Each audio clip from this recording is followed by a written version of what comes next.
राम राम सभी को। कैसे हैं आप सभी? उम्मीद करता हूं आप सभी बहुत अच्छे होंगे और आप सभी की जो तैयारी है वो बहुत अच्छे से चल रही होगी। दोस्तों, आज हम करने वाले हैं मैथ के इंपॉर्टेंट क्वेश्चंस जो पिछले सालों में आपके एग्जाम्स में पूछे गए हैं। कुछ इंपॉर्टेंट क्वेश्चन है जहां से मैं आपको बताने वाला हूं कि ऐसे ऐसे क्वेश्चन आ सकते हैं, उनके बारे में भी है यहां पर डिस्कस करने वाले हैं। और कुछ ऐसे क्वेश्चन है जो डायरेक्ट आपके एग्जाम्स में आते हैं, जहां से आज आप वाली क्लास से बहुत कुछ सीखने वाले हो जो आपके एग्जाम के लिए इंपॉर्टेंट है। तो आज वाली क्लास है वो सभी स्टूडेंट के लिए क्या है भाई, इंपॉर्टेंट है। तो क्लास को पूरी जरूर देखना और जो आपके पेपर में आया है, पेपर में आएगा, वही मैं आपको पढ़ा रहा हूं। तो पढ़ते हुए चलो ताकि मैथ में अच्छा स्कोर करो, रीजनिंग में अच्छा स्कोर करो और बाकी में तो आप कर ही लोगे। ठीक है, तभी तो हम एचएसएससी में बहुत अच्छे से स्कोर कर पाएंगे सीईटी में। और देखो भाई, ये आप सभी को पता होगा निःशुल्क बस सेवा आ गई है। जिसने नहीं बुकिंग करवाई अपनी बुकिंग करवा लेना, या पर्सनल व्हीकल से जाना चाहो तो पर्सनल व्हीकल से भी जा सकते हो।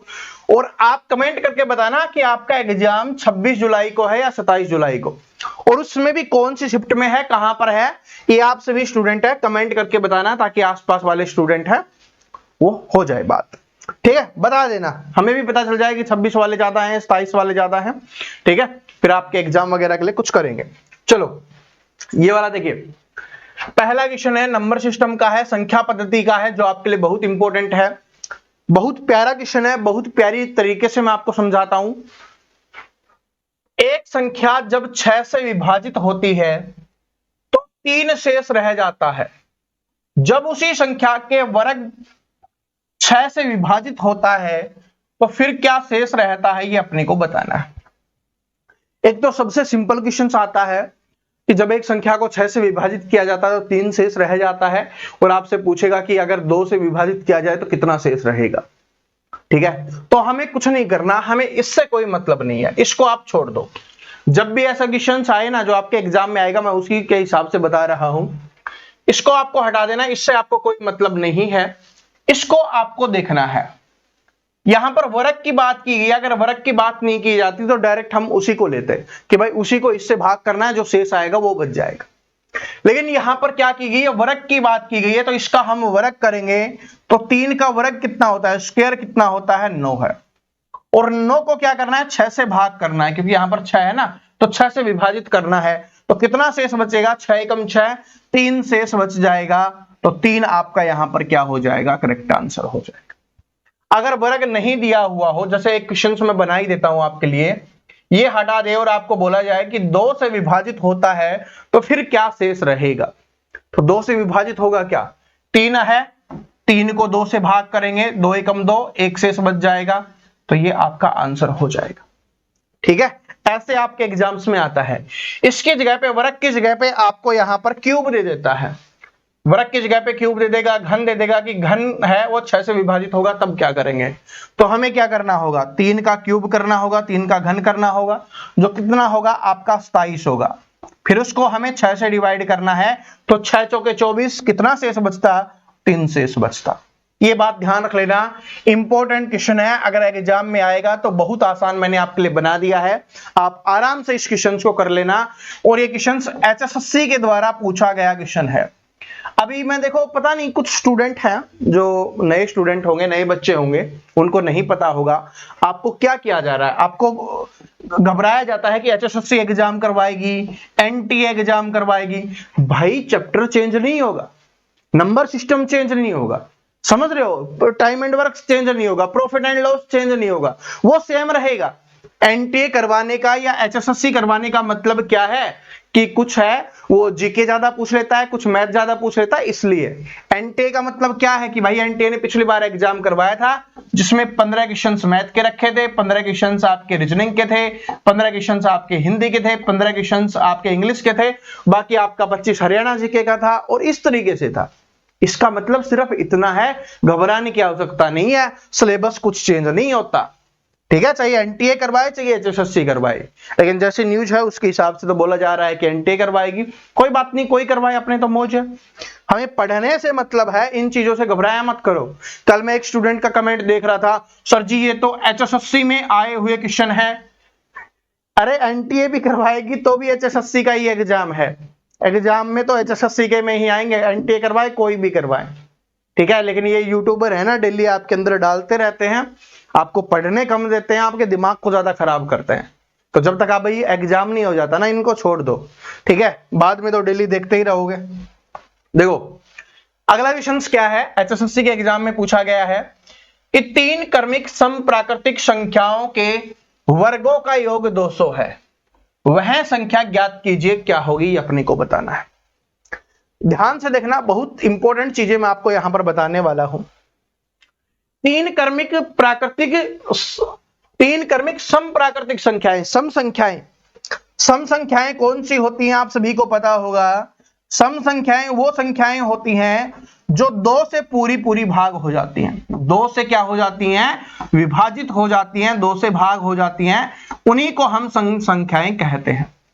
और सबसे छोटी सम संख्या कितनी होती है, 2 होती है, जो क्या है, एकमात्र अभाज्य संख्या होती है। एकमात्र क्या होती है, अभाज्य संख्या होती है। अब इसमें बोला कि 3 क्रमिक है। क्रमिक का मतलब क्या होता है, क्रमिक का मतलब समझो, एग्जाम में आएगा। क्रमिक का मतलब होता है लगातार सम संख्याएं। क्रमिक का मतलब क्या हो गया, लगातार 3 लगातार सम प्राकृतिक संख्याओं के वर्गों का योग। तो वो संख्याएं आपसे पूछिए, संख्या देखो, क्या 9 सम संख्या है, नहीं है। क्या 7 सम संख्या है, नहीं है। 8 सम संख्या है लेकिन 9 है वो सम संख्या नहीं है, तो ये भी नहीं होगा।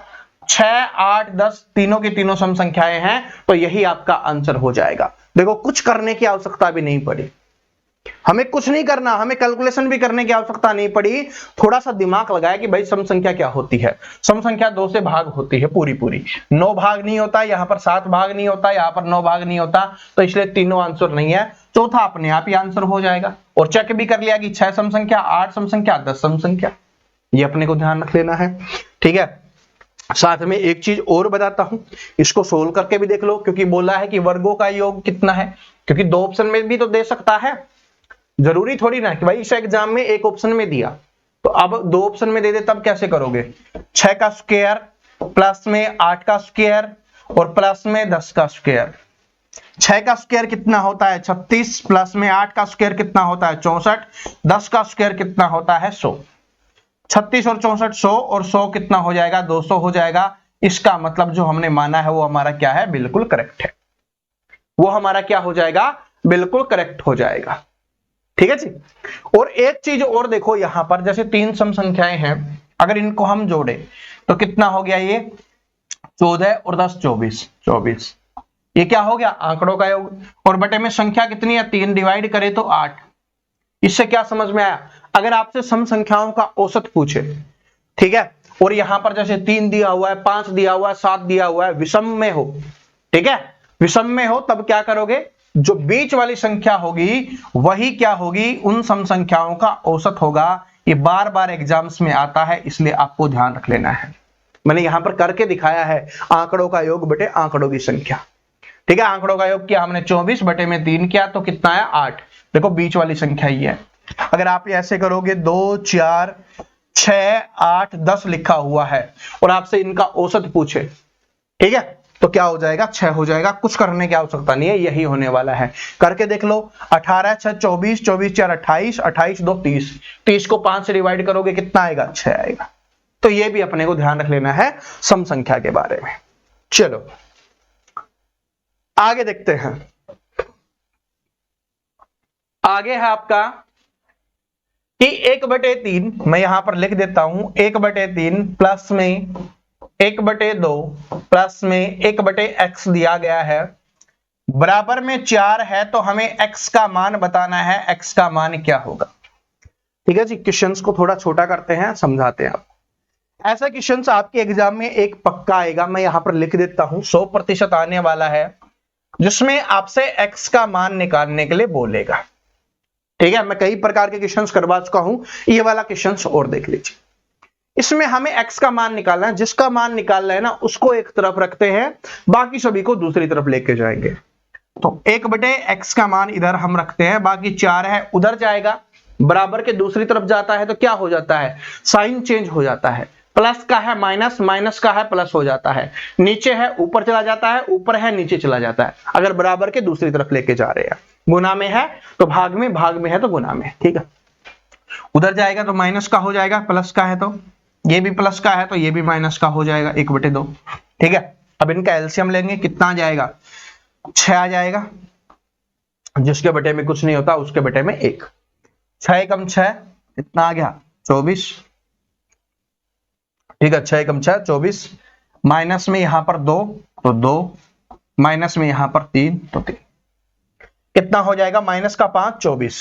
तो इधर लिखो 24 माइनस 5 बटे में 6। 24 में से 5 गया कितना आ गया 19 बटे में 6 आ गया, यानी कि 1/x का मान कितना आ गया हमारा 19/6 का आ गया। लेकिन हमें मान किसका निकालना है x का, मान किसका निकालना है x का, तो इसको उल्टा करेंगे तो x आ जाएगा, इधर से कितना आ जाएगा 6/19 आ जाएगा। बस यही क्या हो जाएगा आपका आंसर हो जाएगा। समझ में आ गया? बस ऐसे आपको आराम से करना है। बटे में 1 लिखने की आवश्यकता नहीं है, क्योंकि जिसके नीचे कुछ नहीं होता उसका मतलब 1 ही होता है। ठीक है, तो 1 से डिवाइड करोगे तो कोई फर्क नहीं पड़ता, तो इसलिए हमने x लिखा है। x का मान कितना आ गया 6/19 आ गया। इंपॉर्टेंट क्वेश्चन है, x निकालने वाला आपके एग्जाम्स में आता ही है। ठीक है, चलो आगे बढ़ते हैं। अगला क्वेश्चन है, ये बहुत अच्छा क्वेश्चन है। यहां पर आपको दिया हुआ है कि 2/3, इधर लिखते हैं 2/3, 4/6 और 8/27 का हमें क्या निकालना है, हमें निकालना है एलसीएम। बहुत प्यारी ट्रिक मैंने आपको बताई हुई है, जो सिंपल है कि जब भी आपको भिन्न के रूप में दिया हुआ हो, चाहे आपसे एलसीएम निकालने के लिए पूछे, चाहे आपसे एचसीएफ निकालने के लिए पूछे, तो हमें क्या करना होता है, जो पूछा होता है तो ऊपर वाली संख्याओं का हम वो ही निकाल देते हैं और नीचे वाली संख्याओं का उसका विपरीत निकाल देते हैं। एलसीएम पूछा है तो नीचे वाली संख्याओं का एचसीएफ निकालेंगे, अगर एचसीएफ पूछा है तो नीचे वाली संख्याओं का क्या निकालेंगे, एलसीएम निकालेंगे। ऐसे हमें करना होता है। तो इसमें ऊपर वाली एलसीएम निकालना है तो ऊपर वाली का एलसीएम, नीचे वाली का एचसीएफ। तो एलसीएम निकालो, 2 4 8 का एलसीएम क्या होगा, एलसीएम निकालना मैं आपको सिखा ही चुका हूं। ठीक है, बहुत प्यारी चीज है और आप सभी को भी आता होगा। तो कितना हो जाएगा, एलसीएम हो जाएगा 8। एचसीएफ क्या हो जाएगा 3, 6 और 27 का एचसीएफ, एचसीएफ क्या हो जाएगा 3 हो जाएगा। तो क्या हो जाएगा 8/3, तो 8/3 क्या हो जाएगा आपका, यहां पर आंसर हो जाएगा। एचसीएफ क्या होता है थोड़ा सा समझा देता हूं। एलसीएम और एचसीएफ निकालने का एक तरीका, सबसे बड़ी संख्या देखो, एलसीएम अगर आप निकाल रहे हो तो सबसे बड़ी संख्या देखो, अगर वो सभी से भाग हो रही है तो वही आपका एलसीएम हो जाएगा। तो इसलिए हमने 8 माना, जो 2 से भी, 4 से भी और 8 से भी भाग हो रही है। जब भी आपको एचसीएफ निकालना हो, सबसे छोटी संख्या देखो, अगर वो सभी को भाग कर पा रही है तो इसका मतलब वो आपका एचसीएफ हो जाएगा। जैसे 3 है, 6 को भी भाग कर रही है, 27 को भी भाग कर रही है, तो इसलिए यही हो गया। ठीक है जी, तो ये याद रख लेना, जब भी पूछे तो ऊपर वाली संख्याओं का तो जो पूछा है वही, नीचे वाली संख्याओं का उसका विपरीत हमें निकालना है। चलो हाँ, आगे बढ़े उससे पहले मैं सभी से रिक्वेस्ट करना चाहूंगा, मैं आप सभी के लिए बहुत मेहनत कर रहा हूं, बहुत अच्छे अच्छे क्वेश्चंस लेके आता हूं, और आप में से 75% से ज्यादा ऐसे स्टूडेंट हैं जिन्होंने हमारे चैनल को सब्सक्राइब नहीं कर रखा। भाई सब्सक्राइब करने के पैसे नहीं लगते, बिल्कुल फ्री है, मुझे मोटिवेशन मिलता है क्लास को और बेहतरीन बनाने के लिए। तो सभी स्टूडेंट जिन्होंने सब्सक्राइब नहीं कर रखा, नीचे देखिए सब्सक्राइब कर लीजिए, ताकि आने वाली हर क्लास आपको मिले। साथ में बेल आइकन और दबा लेना। ठीक है, बाकी आपकी मर्जी है भाई, आप करो या ना करो, आपका फोन है। ठीक है, आपका उंगली है, दबाओ या ना दबाओ। ठीक है, चलो अच्छा लगता है तो कर ही लेना। ठीक है, 3 संख्याएं 3 4 5 के अनुपात में हैं तथा उनका एलसीएम 2400 है, तो उनका आपको एचसीएफ बताना है, क्या होगा। ये इंपॉर्टेंट क्वेश्चन है, ध्यान से देखना। इंपॉर्टेंट क्वेश्चन है, ध्यान से देखना। मैं आगे इससे रिलेटेड एक क्वेश्चंस भी आपसे पूछने वाला हूं, तो बड़े ध्यान से देखना। जब भी ऐसे अनुपात में संख्याएं आपको दी हुई हो और एलसीएम आपको दिया हुआ हो और एचसीएफ आपसे पूछा हो, यानी कि ले से आपको दिया हुआ हो और मैं से आपसे पूछा हो, तब क्या करना है, जो अनुपात है ना उनको आपस में गुना कर लो। 3 चौके 12, 12 पंजी 60। जो आपका एलसीएम दिया हुआ है उसको लिखिए और जो आपका गुना आया है उससे डिवाइड कर दीजिए। 0 से 0, 6 चौके 24, कितना आ गया 40। तो इसका आंसर क्या आ जाएगा, 40 आ जाएगा। ये लो, बड़ा प्यारा तरीका बताया है ना, कुछ नहीं करना, ठीक है, बिना पेन के भी आप कर सकते हो कि भाई जो हमें एलसीएम दिया हुआ है उसको भाग करना है, किससे, जो अनुपात में संख्याएं दी हुई है ना उनको गुना करके। 4 तिया 12, 12 पंजे 60, 60 से डिवाइड करेंगे तो कितना आ जाएगा, 40 आ जाएगा। तो यही हमारा आंसर हो गया कि जो हमसे एचसीएफ पूछा था वो कितना हो गया, 40 हो गया। ठीक है, चलो ये वाला क्वेश्चन देखिए, आजकल ऐसे क्वेश्चन भी आने लगे हैं भाई, ठीक है, तो इन पे भी आपको थोड़ा सा ध्यान देना है। क्या है कि संख्या 1056 से कौन सी छोटी से छोटी संख्या को घटाने पर 23 से पूर्णतः विभाजित होने वाली संख्या प्राप्त होती है। ये बोला है कि 1056 में कौन सी छोटी से छोटी संख्या घटाएं जिससे वो 23 से पूर्णतः विभाजित हो जाए। तो विभाजित का मतलब भाग है, 1056 को हम 23 से भाग करके देखते हैं। तरीका बताता हूं, समझो। 23 से भाग करेंगे तो कितने पे जाएगा, ये 4 पे जाएगा। कितने पे जाएगा भाई, ये 4 पे जाएगा, 5 पे तो जाएगा नहीं, ठीक है, क्योंकि 115 हो जाता है, 4 पे जाएगा। कितना हो जाएगा यहां पर, 23 चौके कितना हो गया, 92 हो गया, ठीक है, 23 चौके 92 हो गया। तो यहां पर माइनस करेंगे तो कितना आ गया, यहां से आ गया आपका 3, यहां से कितना आ गया आपका 3 और 1, और यहां से आ गया 136 हो गया। अब 23 से करेंगे तो अब 5 पे चला जाएगा, ठीक है, थोड़ा छोटा करते हैं। अब 5 पे चला जाएगा, कितना होता है, 115 होता है। तो लिख दो, कितना बच गया आपका, 21 बच गया। तो जो शेष बचा है अगर वो माइनस कर ले तो पूरा पूरा भाग हो जाएगा। तो कितना माइनस करना है, 21। कई बात समझ में आई कि जो आपको दिया हुआ हो उसको 23 से भाग करके देखो, क्योंकि 23 से 1056 को कौन सी छोटी संख्या घटाने पर 23 से पूर्णतः विभाजित हो जाएगी। तो अगर इसमें से जो शेष बचेगा, अगर इसको हम घटा दें, ठीक है, शेष बचा जो इस घटा दें तो क्या हो जाएगा, पूर्णतः विभाजित हो जाएगा। अगर संख्या पूछेगी वो संख्या क्या होगी, तो 1056 में से आपको माइनस कर लेना है आपका 21, आपका आंसर है वो निकल के आ जाएगा। ठीक है जी, ऐसे अपने को ध्यान रखना है, शेष बचता है उसी को घटाने पर संख्या है वो पूरी पूरी विभाजित हो जाती है। तो ये ध्यान रख लेना, इंपॉर्टेंट क्वेश्चन है आप सभी के लिए। सारे के सारे इंपॉर्टेंट क्वेश्चन ही लेके आया हूं, ऐसा नहीं कि कोई भी आसान क्वेश्चन हो जो आपके एग्जाम्स में नहीं आता हो, और सारे के सारे आए हुए ही हैं, ठीक है, मैंने यहां पर लिखे हुए नहीं है, वरना आप यही सोचोगे कि सिर्फ एक एग्जाम में ही आया हुआ है। ठीक है, जो आते हैं ना, जो पैटर्न आता है, जो लैंग्वेज आती है, वो सारा लिख के आया हूं आपके लिए। देखो, दो संख्याएं 3:4 के अनुपात में है, यदि उनका एलसीएम 84 है तो संख्याएं क्या होगी, ये आपको बताना है। अभी जो हमने किया था सेम वैसा ही क्वेश्चन है, लेकिन उसमें हमसे एचसीएफ पूछा था, इसमें हमसे क्या पूछा है, इसमें हमसे संख्याएं पूछी है। तो सीख लो, संख्याएं निकालना भी सीख लो, कुछ भी पूछे आपको तैयार रहना है। तो क्या है, क्या बताया था, एचसीएफ कैसे निकालोगे। एचसीएफ निकालने का क्या तरीका था कि जो एलसीएम दिया हुआ हो उसको लिखो और भाग कर दो किससे, इन दोनों के गुना से, जो अनुपात में दिया हुआ उनके गुना से। तो 4 ते क्या हो जाएगा, 12, 12 से भाग कर दो, 12 7 84, यानी एचसीएफ का मान कितना आ गया, 7 आ गया। लेकिन इस बार आपसे मैसे नहीं पूछा, एचसीएफ नहीं पूछा, संख्याएं पूछी हैं। तो जब भी आपसे संख्याएं पूछे और एचसीएफ आपके पास आ जाए तो जो अनुपात दिया हुआ है उसको आपको एचसीएफ से गुना कर दो, संख्याएं आ जाएगी। तो 3:4 है तो 3 को 7 से गुना कर दो, अनुपात में 4 दिया हुआ है ना दूसरा, 4 को 7 से गुना कर दो, संख्याएं आ जाएंगी। 7 तिये 21 और 7 चौके 28, तो 21 और 28 हो जाएगा। ऑप्शन नंबर 1 करेक्ट आंसर हो जाएगा। छोटी संख्या पूछे 21, बड़ी संख्या पूछे 28, ये पूछता है इसलिए बता रहा हूं। दोनों संख्याओं का जोड़ पूछे तो इन दोनों को जोड़ देना, दोनों संख्याओं का अंतर पूछे तो बड़ी संख्या में से छोटी संख्या को घटा देना। अब आपसे कुछ भी पूछे आराम से कर लोगे ना, ठीक है, अब कुछ भी पूछे आराम से कर लोगे ना। एलसीएम निकाल, एचसीएफ निकालना पूछे तो वो निकाल दोगे, एलसीएम निकालना पूछे तो संख्याएं आपके पास है, एलसीएम भी आप निकाल सकते हो। संख्याएं पूछेगा तो वो भी, उनका जोड़ पूछे, अंतर पूछे, छोटी बड़ी जो भी पूछे आराम से निकाल देना। तो इसलिए मैंने इंपॉर्टेंट क्वेश्चन आपको करवा दिया है।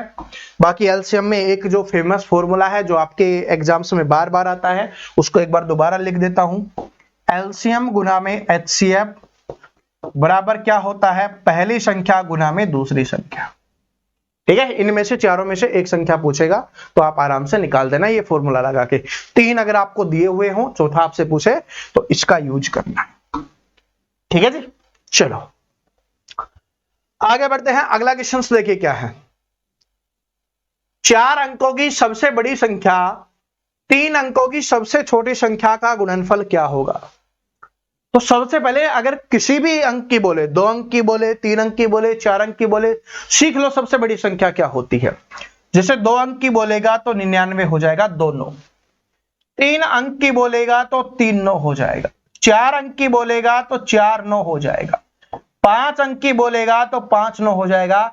ये क्या होती है, आपकी सबसे बड़ी संख्या होती है। छोटी संख्या क्या होती है, जैसे आपका 10 हो गया, सबसे छोटी संख्या 2 अंकों की 10, 3 अंकों की 100, 4 अंकों की आपकी 1000, 5 अंकों की बोले तो बस कुछ नहीं करना है, एक एक का लगाओ और 0 लगाते जाओ। इस तरीके से आपका बढ़ता हुआ जाएगा। ठीक है जी। अब इसमें क्या बोला है उस क्वेश्चन को देखिए। 4 अंकों की सबसे बड़ी संख्या, तो 4 अंकों की सबसे बड़ी संख्या क्या हो जाएगी आपकी, 4 9 हो जाएगा।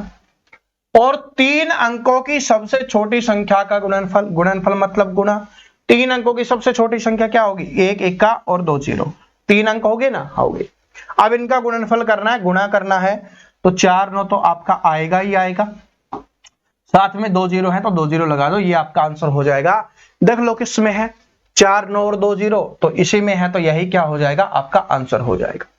तो सबसे बड़ी संख्या और सबसे छोटी संख्या क्या होती है वो आपकी काम आएगा, एग्जाम में आएगा तो कर देना आराम से।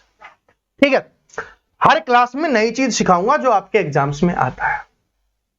ये वाला क्वेश्चन आपके एग्जाम में पूछा गया क्वेश्चन है।